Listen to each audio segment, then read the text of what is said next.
Janganlah engkau. Kalaulah tak nak berterima kasih pun, berdiam di... Assalamualaikum warahmatullahi wabarakatuh. Video ni khas untuk orang-orang Indonesia. Saya just nak bagi nasihat sikit.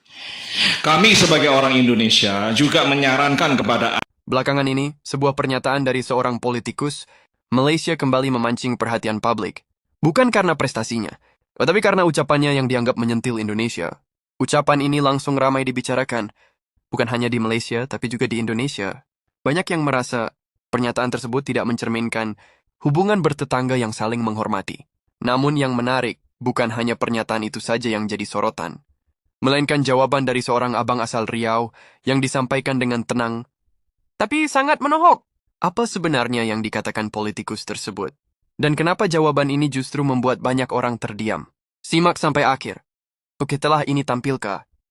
Janganlah engkau. Kalaulah tak nak berterima kasih pun, berdiam di...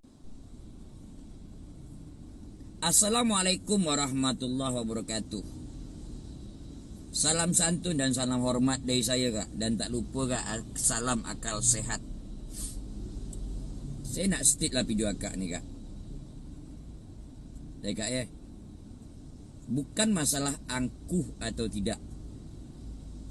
Bukan tentang terima kasih atau tidak. Kalau untuk ucapkan terima kasih, sudah. Apakah harus ucapkan terima kasih sepanjang tahun? Salahkah pemerintah negara Republik Indonesia mempunyai kebijakan macam gitu? Akak seorang politisi, akak seorang ahli politik dalam kerajaan Malaysia. Maaf ni, Kak, saya nak buka mata kakak. Orang bikin kebijakan macam gitu tentu ada sebab. Apakah kakak pernah tahu pada waktu tsunami Aceh tahun 2004? Bantuan dari negara asing yang dikirim, salah satunya adalah Australia, akhirnya meminta imbal balik atas apa yang sudah dibantu. Itu yang harus diantisipasi. Itu yang pertama. Yang kedua, apakah bisa jamin barang yang dikirim itu adalah barang bantuan? Jika barang itu adalah barang bantuan, apakah akan dicek oleh bea cukai? Apakah akan dicek oleh immigration? Apa barang yang dikirim? Secara tidak langsung, pemerintah Republik Indonesia mengantisipasi bantuan-bantuan, apatah lagi dari orang perorangan, person per yang mengirim bantuan. Ada udang di balik bakwan, itu yang aja harus diantisipasi. Ya, itu yang harus diantisipasi. Apakah tidak menutup kemungkinan apabila barang itu barang untuk dijual, lalu dikirimkan ke Indonesia, nanti orang lain yang ambil? Barang akan dijual lalu dikirimkan dengan alasan bantuan untuk Aceh. Kak, resi dia ada. Orang bisa ambil. Sampai di situ akak faham. Maaf nih saya cakap akak pendek pemikiran akak. Akak seorang ahli politik, akak orang parti politik. Seharusnya ambil nilai itu dengan hati yang lapang. Ya, Kak, ya, bukan kami tidak mau berterima kasih. Pengalaman membuktikan kalau akak bermain dengan TikTok. Ya, Kak, ya. Kalau akak menengok di TikTok, saya pun tak akan terima.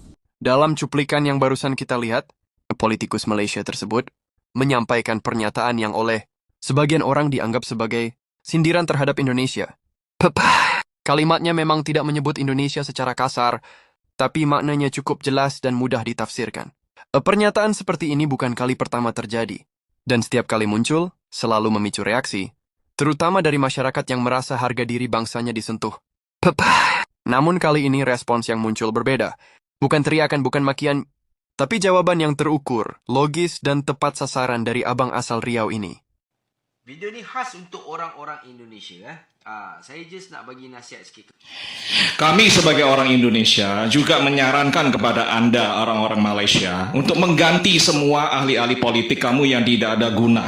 Ya, negara kamu tiap hari, tiap tahun banjir besar di Kelantan, di Pahang, di Selangor, di Sarawak, di Sabah, macam-macam mana-mana tempat banjir besar. Ya, rakyat miskin sangat menderita. Ya. Nasib baik negara kamu ada akta hasutan. Siapa-siapa yang berani cakap, mengkritik, mengutuk kerajaan, kena tangkap. Ya, jangankan berseru minta merdeka, tak puas hati kepada kerajaan persekutuan. Boleh sesuka hati minta merdeka, minta merdeka. Ya. Undang-undang negara kamu keras, berani mengutuk kerajaan, berani minta-minta merdeka, tangkap. Ya. Kenapa orang ini selalu ingin menyibuk di negara orang lain? Bukan kami tak tahu permainan kotor kalian untuk memprovokasi rakyat kami, memecah belah negara kami. Itu yang kami tolak, kami lawan. Berhenti munafik jadi jiran. Ya, permainan kotor kalian sudah kasat mata. Satu ASEAN, satu dunia tahu siapa kalian. Batu api di kawasan ini. Kalau mau bantu dengan tulus, kirimkan uang, transfer uang kalian, tak payah kirimkan barang. Ya. Macam mana itu barang, bukan barang dagangan, tapi barang bantuan atau barang dagangan. Kita tak tahu. Ya. Sebab barang-barang itu bila dijual, dikomersialkan untuk mendapatkan keuntungan, maka layak dikenai cukai. Paham kamu? Itu undang-undang negara kami. Bila kamu tulus ingin membantu, kirimkan uang, transfer uang kamu. Tak payah, kami tak nak baju-baju bekas kamu. Ya. Dan jangan adu domba rakyat Aceh, warga Aceh dengan warga lainnya di Indonesia. Aceh adalah bagian dari Indonesia. Ya. Kalian sebagai jiran paling jahat, paling kurang ajar, suka memprovokasi. Ya. Macam mana kalau Sabah banjir, Sarawak banjir, lalu kami datang ke Sabah dan Sarawak bagi bantuan lalu provokasi. Ya, kerajaan pusat, kerajaan persekutuan tidak peduli sama kamu. Kerajaan persekutuan selalu menyakau sumber daya alam kamu. Kamu lebih baik merdeka. Orang Sabah Sarawak lebih baik merdeka. Ya, macam mana dengan narasi seperti itu? Boleh tak? Etis tak?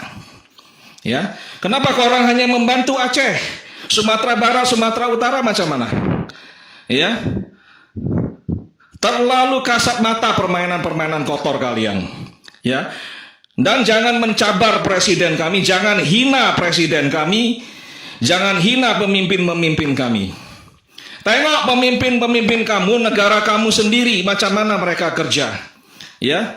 Sampah. Selalu memainkan isu perkauman. Selalu puji diri sendiri. Tak ada prestasi. Ya, membohongi rakyat. Mangsa banjir di mana-mana, negara bagian sini, wilayah sana, wilayah sini selalu kena banjir. Tidak ada solusi. Yang membuat jawaban Abang Riau ini terasa menohok bukan karena nadanya tinggi, melainkan karena isinya.